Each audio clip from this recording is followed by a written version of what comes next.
Ladies and gentlemen, welcome back once again to Samuel Adams Returns. Yes, those Anti-federalists, they absolutely got it right here on Liberty Works Radio Network, where Liberty does. It works for you, without question. And boy, I'll tell you what, it was really interesting when I went to church this Sunday, and what we saw, what we heard, was a phenomenal service, and it was a celebration that has been going on across the whole world this past week, and particularly on this past Sunday. That being, yes, the 500th anniversary, 500 years of the Reformation, the time when Martin Luther took and nailed up his 95 Theses onto the church door there in where he was living, and it really started a I don't know, a fiasco, if you will. But the fiasco was really started even before that, but it kind of lapsed backwards. I kind of look at one of the people that the founders studied pretty extensively before they studied Luther, before they studied Calvin. They actually took the time, in addition, so not even before, but in addition to those guys, the founders, unlike, and in particular to Sam Adams, studied Augustine. Isn't that interesting? That they would study Augustine. Why? Why? Because the whole essence of what had been wrapped around since the time of Jesus Christ that then led to the Reformation was, what in the world does it mean to have two kingdoms? What does it mean to have an earthly environment and then that of a spiritual environment? Well, ladies and gentlemen, this week I am going to be stepping out on the edge, not being the, what would you say, a trained theologian or someone that has had any of that go-to-school type of learning. No, I'm just one of those simple people that has, since the mid-'70s, if you will, spent a lot of time reading, studying my Bible, and going through all of these. I've read Augustine myself, quite frankly, way back when, from the 70s, to the present. I reread him from time to time, and a number of the other early church fathers that go along with everything that's in Scripture. So what I thought was extremely interesting and very, very, very important is something that I want to read to you at the beginning of each of the three segments today. I want to read to you from it's called The Sages and Heroes of the American Revolution. It's a book that has a list of the number of different great people that were there at the very beginning of the American Revolution. In particular, obviously, I'm going to talk about Sam Adams. And this is at the end of the chapter on Sam Adams, and this relates to the way that I just opened this segment. It relates to everything that I'm going to talk about in this program, because everybody, especially from those different movies that people go and see, think that Sam Adams is this radical guy, this rabble rouser. He's the maltster, the brewer, and the drinker, and he just came up with all these harebrained ideas that, caused all these insanities called the Revolution. Well, that's the Tory perspective. That's a perspective that the likes of Hutchinson and Bernard in particular would have. That's what Lord North had, and definitely General Gage. They all in the media. And I'm going to tell you, Sam Adams, if you talk about people being disparaged in the media, Sam Adams was definitely disparaged in the media of the day. So here's what's at the end of the Sages and Heroes of the American Revolution. And you're going to hear it 3 times. Let me count that. 3 times, okay? So that it sinks in. And then I'll relate it for you as to why it's important around the Reformation, and understanding that our founders understood the Reformation in detail. So let's start here. It says, from 1789 to 94, Mr. Adams was lieutenant governor of his native state, and from the time to 97 was governor. He performed the executive duties with great ability and contributed largely in raising the Commonwealth to a flourishing and dignified condition. He watched over all her interest with paternal care, viewed her rising greatness with an honest pride. He had seen her sons withering under the lash of oppression and their bones bleaching in the field. He now beheld the people independent, prosperous, virtuous, and happy. He could now be gathered peacefully to his fathers when his time should arrive to depart. Age and infirmity compelled him to retire from the great theater of public life where he had been so long conspicuous. His health continued to fail sensibly with each returning autumn. On the 3rd of October, 1803, his immortal spirit left its mansion of clay, soared aloft the wings of faith to mansions of bliss beyond the skies. He died rejoicing in the merits of his immaculate Redeemer, who had given him the victory.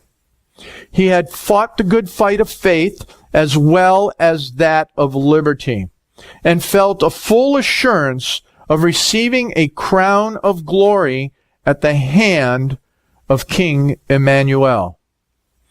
Amidst all the turmoils of political and revolutionary strife, Mr. Adams never neglected religious duty.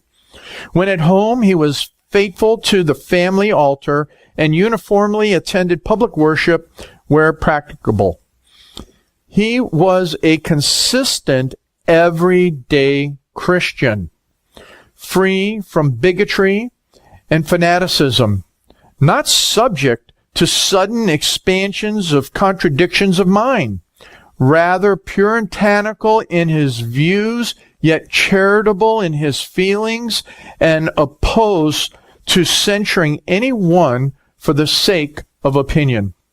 He adorned his profession by purity of conduct at all times. Mr. Adams was of middle size, well-formed, with a countenance full of intelligence, indicating firmness of purpose and energy of action.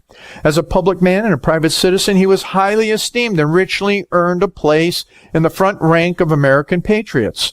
He placed a low value upon wealth, died poor, but not the less esteemed for his poverty, which was then no crime.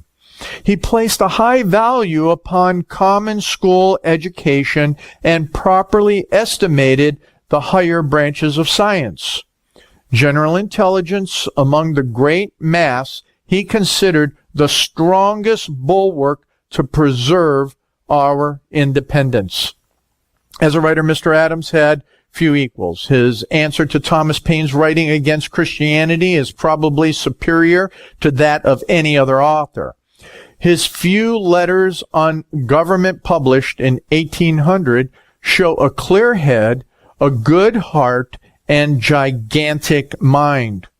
As an orator, he was eloquent, chaste, logical, rising with the magnitude of his subjects. He always spoke to the point, addressing the understanding, not the passions. His manners were urbane, unaffected, and plain. His mode of living frugal and temperate. His attachment strong. His whole life a golden chain of usefulness. Let his example be imitated by all. Then our Union will be preserved from the iron grasp of ambitious partisans, the snares of designing demagogues, the whirlpool of blind fanaticism, the tornado of party spirit. Let these examples be discarded. Our Union will prove a mere rope of sand. The temple of our liberty will crumble and molder, slowly decay due to a true neglect in the dust with Samuel Adams. Oh, think of this, disorganizers, and tremble. Ladies and gentlemen, I think as we look at several key points in here, number one, Samuel Adams understood the Reformation. He understood the Bible. He understood that blend of what it meant to govern based on those true biblical perspectives. He also, at the end, I think was very interesting, as it warned, is that our Temple of Liberty will crumble. It can just turn to dust if all of those other things, the designing demagogues, the whirlpool of blind fanaticism, the tornadoes of party spirit, are upon us, which today they are. I mean, that's the reality. So when this was written about Adams, we can look at the disorganizers, okay? And so when we look at the community organizers, and you know who they are, they're really disorganizers when it comes to understanding founders' original intent and that which Sam Adams spent his whole life towards. Well, that relates significantly to the whole idea of what was happening at the Reformation. We can see what Luther did. Zwingli, he was, whether you know it or not, he was actually, a general at one point in time. There were a lot of things that were happening there with Calvin and all of that, where they brought liberty to mind. And about 3 decades or so after Luther, there was something that happened that could have absolutely crushed the Protestant movement in the whole world. It just came down to a little town kind of like in Germany, if you will. I think that's a better reference nowadays. But it's the town of Magdeburg. And this is where I want to bring you, especially as we come into the next segment. Magdeburg was the last bastion. You see, Catholicism was taking and creating genocide on all of those that were Protestants. They were murdering them, killing them, taking up in storm, forcing them into Catholicism, where they said, no, the Bible has a different perspective on worship, has a different perspective on governance, has a different perspective on a number of different things. So Magdeburg ended up being a little holdout, just this one little city that was surrounded. It was sieged. It was sieged by the Holy Roman Emperor. And what happened at Magdeburg, that siege lasted for quite a while. I'm going to talk about it. But what they ultimately did is that the magistrates there, the political leaders, along with those that were the church leaders, sat down and wrote the Magdeburg Confession. It's been translated, I think a very good translation. It came out on the 13th of April, 1550. And that I've talked about in some other programs, but I want to bring it out again as we celebrate that 500th anniversary of the Reformation. Because quite frankly, in my opinion, pounding up those 95 theses on the Brandenburg Gate or door of the church there, very important.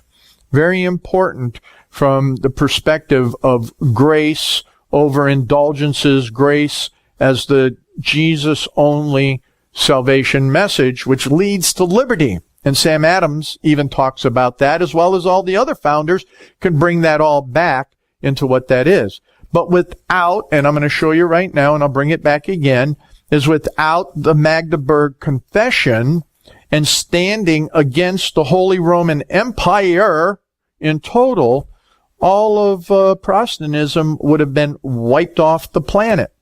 So here you have what we're not doing today. And we're not hearing from a lot of pastors today because they don't teach this anymore. They don't understand it, nor do they understand that doctrine of the lesser magistrate, which I'm going to briefly get into as well, into the third segment. The bottom line, ladies and gentlemen, is that you want to know more? Come on back in the next segment of Samuel Adams Returns, because yes, they did. Those anti-federalists absolutely got it right, and at Magdeburg. Come on back, and we'll see you soon. Thanks.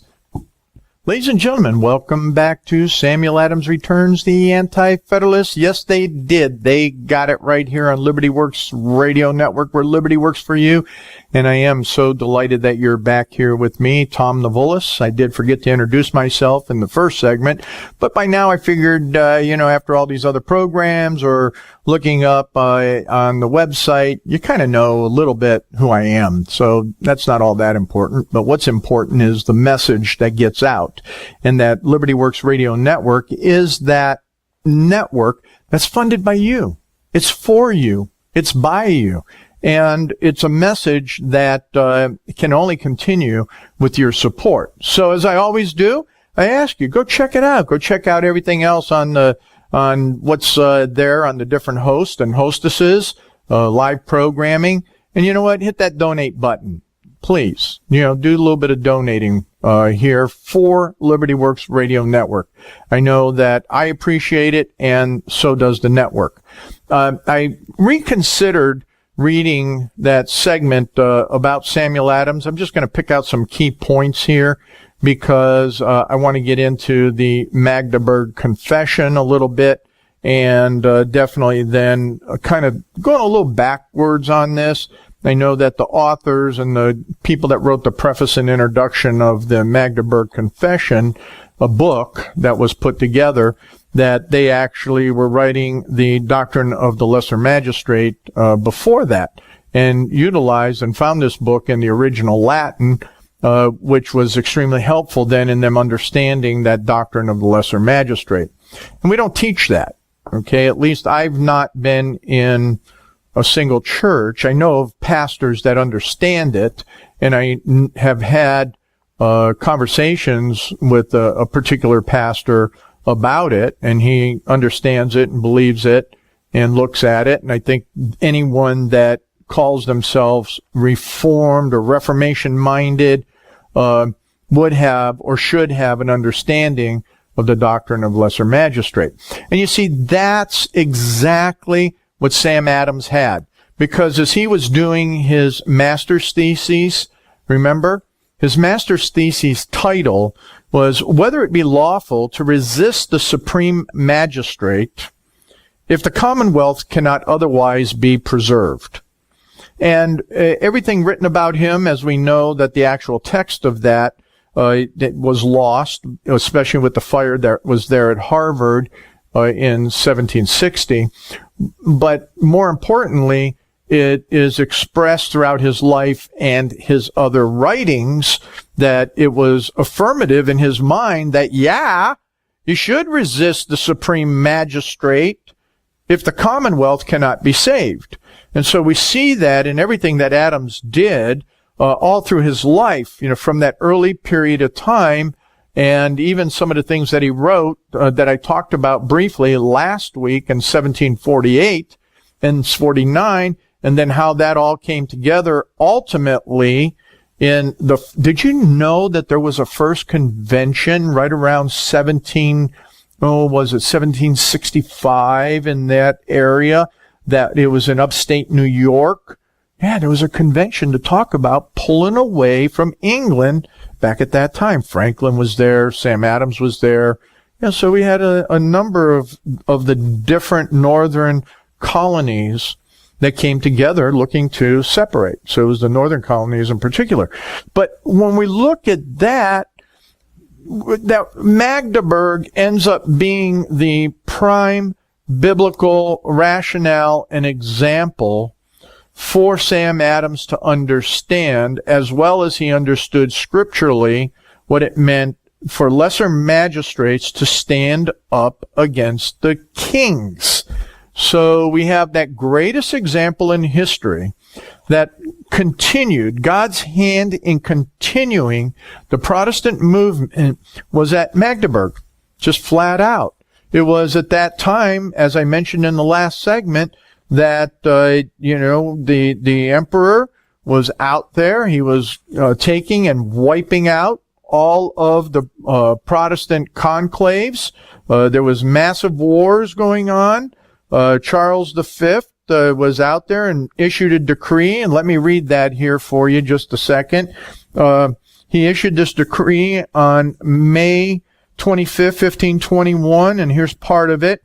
For this reason, we forbid anyone from this time forward to dare, either by word or by deeds, to receive, defend, sustain, or favor the said Martin Luther. On the contrary, we want him to be apprehended and punished as a notorious heretic, as he deserves, to be brought personally before us, or to be securely guarded until those who have captured him inform us, whereupon we will order the appropriate manner of proceedings against the said Luther. Those who will help in this capture will be rewarded generously for their good.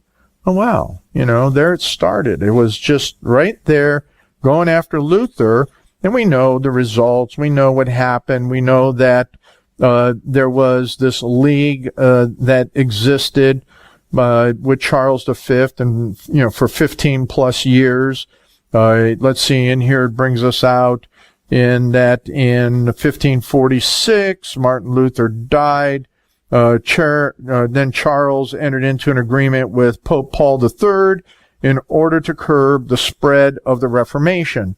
The agreement stated, in part, in the name of God, and with the help of assistance of his papal holiness, his imperial majesty should prepare himself for war and equip himself with soldiers and everything pertaining to warfare against those who object to the Council of Trent, against the Smalcaldic League, and against all who are addicted to the false belief and error in Germany, and that he do so with all his power and might in order to bring them back to the old faith and to the obedience of the Holy See. Wow. Pretty crazy, huh? But, that's what happened. And we saw a lot of different things. You can go in, look in history.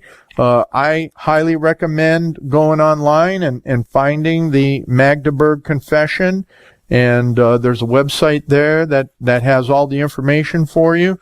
But as you keep going through the whole history of this, is that Magdeburg said no, they weren't going to bow down to this. So you had friends of Luther felt differently.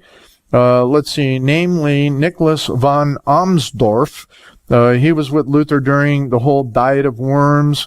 He also participated in the planning and protective action taken by the lesser magistrate, Prince Frederick III, on behalf of Luther, and he was presently in Magdeburg and would remain there throughout the siege.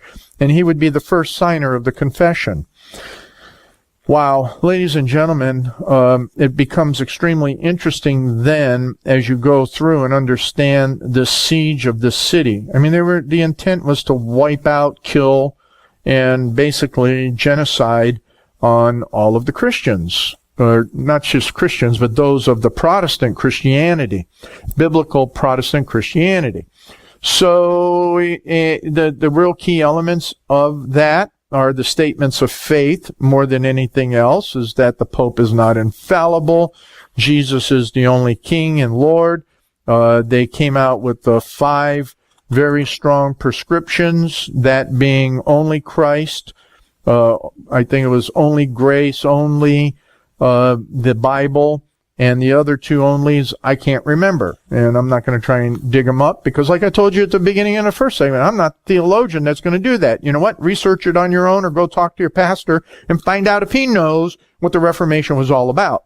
And but what I want to get here is that here's the principal articles of the doctrine. And I'm just going to mention them, and it's too much. You know what? The book isn't that long. Look, I mark it up. You guys know that. The book is only, in the whole confession, is only 90 pages, if you will, for the whole thing, including introduction.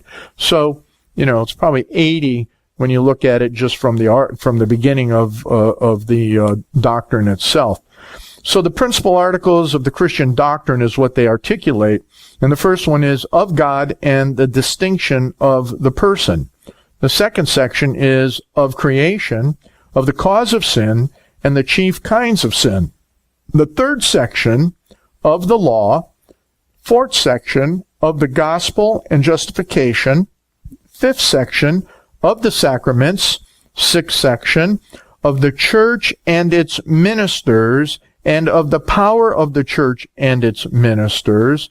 And then the seventh section is of polity and economy and of the power of each. So when you get into this, it comes down to a lot of very simple facts and truths, is that these folks here, and they were primarily Lutherans, they weren't Calvinists per se, because they were followers of Luther. I mean, Anzoff, he was definitely, one of Luther's good friends and supported him highly. What you have is that these folks actually sat down, and instead of having someone else tell them what the Bible said, they actually read the Bible for themselves. And as I read the Bible for myself, one of the very interesting things that Kathy and I have been discussing this morning, and what I was looking at again is, I told you about Jeremiah a couple weeks ago. She was reading Ezekiel here just over the last few days, and I was at the beginning of Isaiah. You know something? The problem is always the same.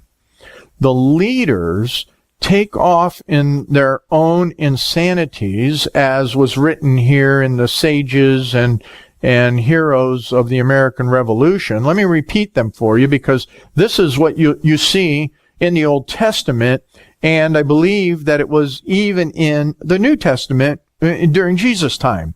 So what you see is that you have ambitious partisans. Let me think about it. In Jesus' time, there were the Pharisees and Sadducees, ambitious partisans. Okay. And then you had all of the other things during the old kingdoms.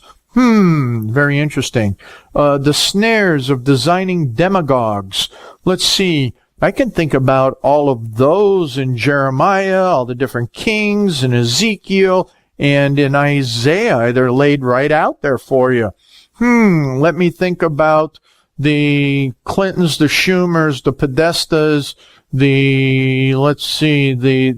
okay, we can even talk about Republicans, because there's a whole list of them as well. The McConnells, what is that guy that's Speaker of the House? Oh yeah, okay. The Irish guy, right. So anyway, you have designing demagogues, a whirlpool of blind fanaticism. There's a lot of that. Tornadoes of party spirit.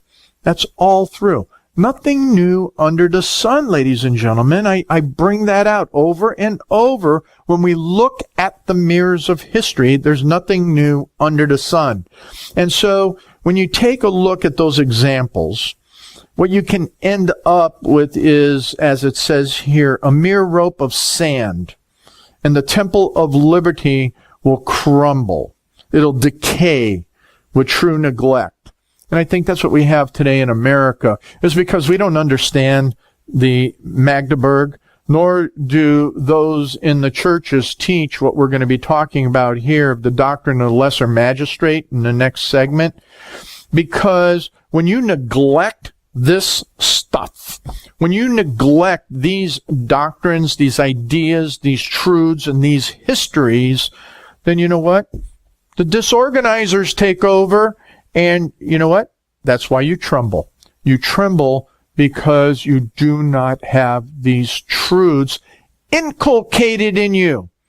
As Benjamin Rush, Thomas Jefferson, Madison, Adams, all of them said, is educationally, we have to have this inculcated in us. We have to have an understanding of not only our firm belief in God's truths, biblical truths, I don't care what denomination, not a denominational truth, but biblical truths.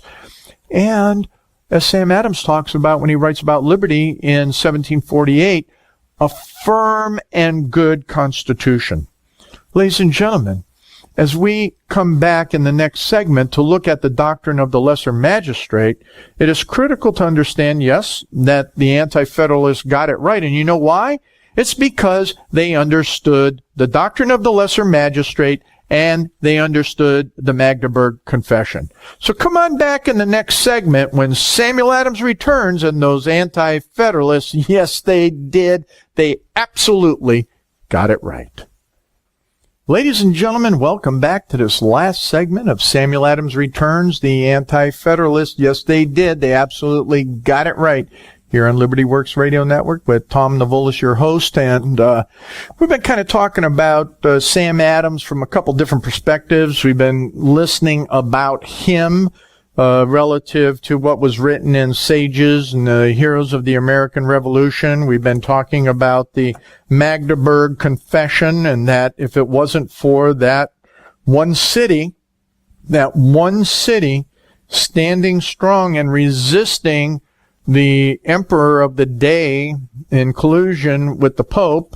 So let's see, emperor of the day, was a Russian? No, he was kind of Saxon. Was he German? Anyway, it doesn't matter. Go check your history. I'm not getting into the heart of the history lesson.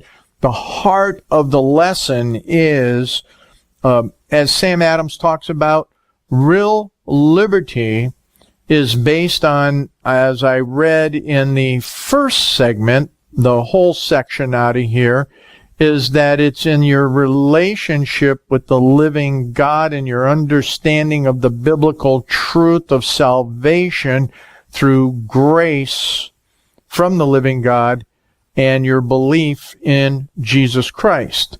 So at this point in time, ladies and gentlemen, that's where Sam Adams was. And as I said here, he died rejoicing in the merits of his immaculate Redeemer, who had given him the victory. You got that? Okay. And he fought the good fight of faith as well as that of liberty. I think it was very important in the way that they identified this, because it is, when you really look at it, to continue to have faith, especially in the biblical meaning of faith, it's a constant something as a gift to you. But you got to wrap your head around it, okay?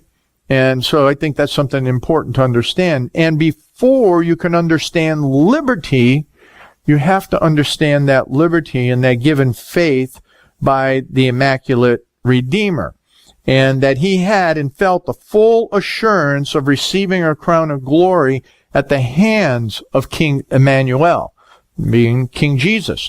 That was one of the battle cries during the American Revolution. Yeah, especially in New England. No king, but King Jesus. Okay? So that's another fact and reality that I think that people forgot. They don't teach. I've never heard that spoken of, except in some of the circles that maybe you and I, in listening to this program, run in. But otherwise, you're not going to understand or hear those truths of that was a battle cry. No king but King Jesus. So here it is. Sam Adams understood that. And that gets us down then into this whole idea of this doctrine of the lesser magistrate. Doctrine of the lesser magistrate. Let's see. This book is written by Matthew J. Terwella. I think you should go check it out.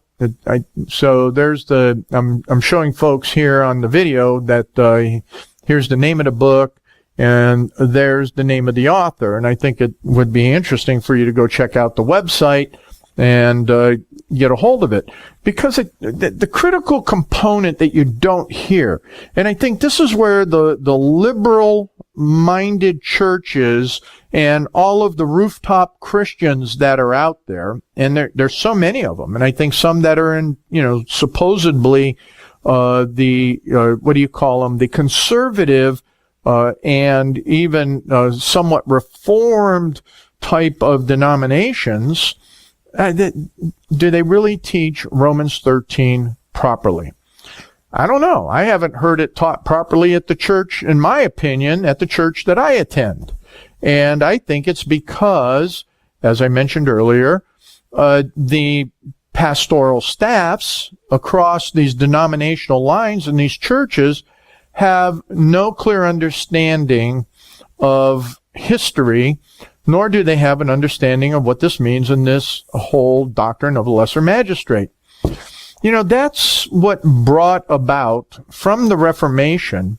It wasn't just the understanding that how salvation works.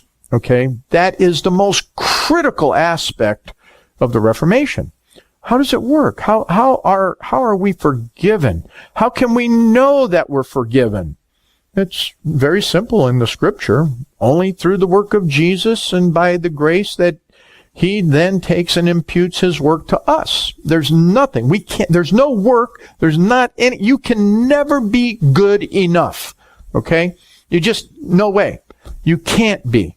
That's why Jesus had to come. That's why only through him can sin be forgiven. Nobody else. Nothing else. No indulgence. Nothing. Okay? So that's what Luther argued. But then they started understanding the rest of what the Bible said is that, we're supposed to take, and under Romans 13, take and understand that you have to obey the king and the political authority, but only if that political authority understands that they are subjects of the living God first. If they're not a subject of the living God first, then it goes back to what we see inside of the Old Testament. We'll go back to Jeremiah, where you had not only the priests and the prophets and the singers and everybody there at the temple that was letting the kings go haywire and not staying true to that relationship. So good governance went out the door. So if people do not understand, and what the Reformation did is says that it wasn't up to the king or a church to take and help you develop what governance is about. No, the doctrine of the lesser magistrate actually takes and leads to that component and saying, you know what? You got to govern yourself. These are the arguments that Sam Adams makes in what I talked about last week in 1748, especially around liberty. It begins with self-governance. And unless you are governed by the living God, then you know what? You're going to be doing all of the things that we talked about in the last segment, and you'll be going through all of and participating in all of this stuff where, you're going to have perversions, you're going to have ambitious partisans, you're going to have snares of designing demagogues, whirlpools of blind fanaticism, tornadoes of party spirit. I mean, my goodness gracious, it's just that, man's sinful. And unless we understand what it means to have liberty in Christ first and to be able to self-govern, and then how we come together as a society, the rest of it is meaningless. Sam Adams says you can have all the good constitutions in the world. You can have every good written document in the planet.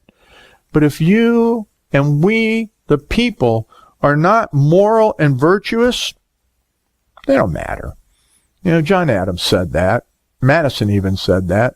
If we don't have a moral and virtuous people, what does the Constitution matter? And so we're seeing that today. We're seeing that in the leadership that we have on both political parties. So, this whole tornado of party spirit isn't anything new. Okay? Get that. And the only way to overcome that is that we, the people, as individuals, have to have that understanding of what it means to take on as lesser magistrates, especially if you're in the county and if you're in state government, what it means to stand up to the federal government and tell them no, especially under the form of federalism that we have in our constitutional America. And that's something interesting when it comes out here is that a lot of the early Christians really understood what covenant meant, and covenant as that component of federalism. I just, look at that and I say, you know what? It's extremely interesting is that our founders understood that at the national level, there would be no national church, no national religion. And the reason for that was because in Massachusetts, they had a particular denomination that they preferred. In Virginia, they had a particular denomination they preferred. In Pennsylvania, so on, throughout the colonies. They were actually written into their constitutions and in code, in law, it was codified that they would have these various denominations and accepting other denominations, but their preferred denominations were X, Y, or Z. All right? But at the national level, it didn't make sense to do that. So that's what the First Amendment was really all about on the religious freedom component, is that every state, if you choose to, under federalism, you can take and have your own denomination from within your state, as long as that's what the people of the state are willing to adhere to or accept, so on and so forth. And that goes overall with federalism in general. But we do. And you, if you are a Christian, and hopefully you're not a rooftop Christian just waiting for this thing called the rapture to, come down and Jesus is going to save you. And he already sent the seals in to get you off your rooftop. But if you're a rooftop Christian, the bottom line is, you don't understand the true facts of Romans 13 and what the doctrine of the lesser magistrate's all about. Now, if for some reason you have figured it out, then we need to act on it. We need to be able to understand what it means in the true sense of holding our elected persons accountable from a self-governance perspective and talking with them to the reality that they are accountable to God first and foremost. And more so what we need to do, we need to help, figure that out immediately. But more so what we need to do is be preparing that next generation.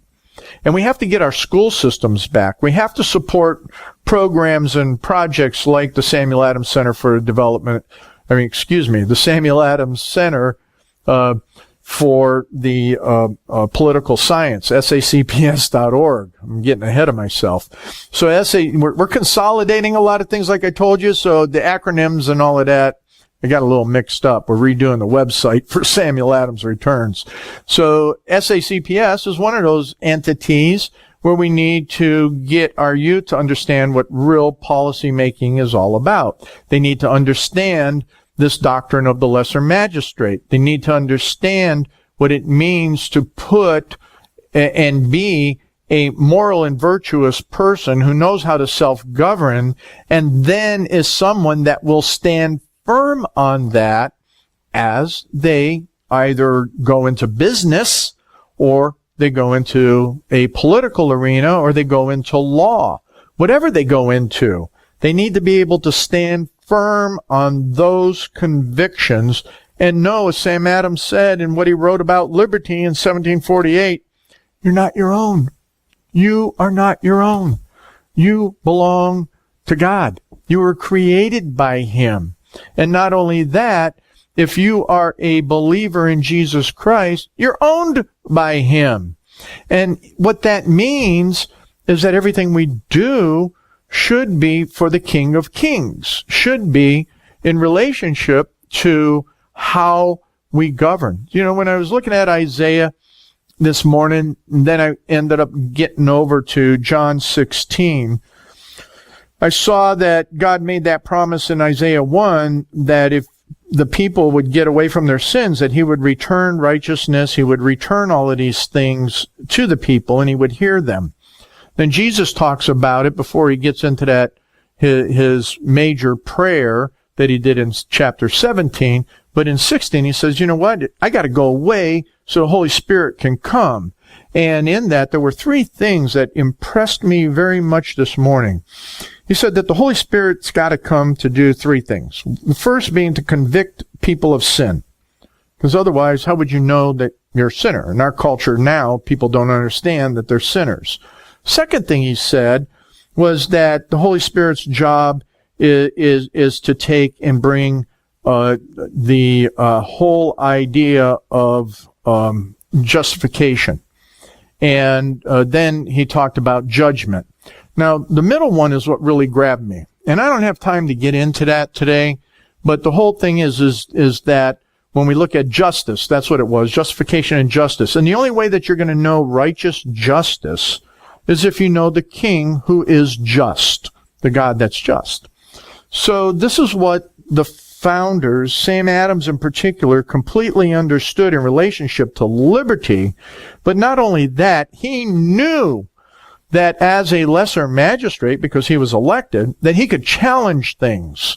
And that's what we have to understand. And that's what the Anti-Federalists were doing around this Constitution. So when Samuel Adams comes back next week, we'll continue why the Anti-Federalists got it right here on Liberty Works Radio Network, where liberty does work for you.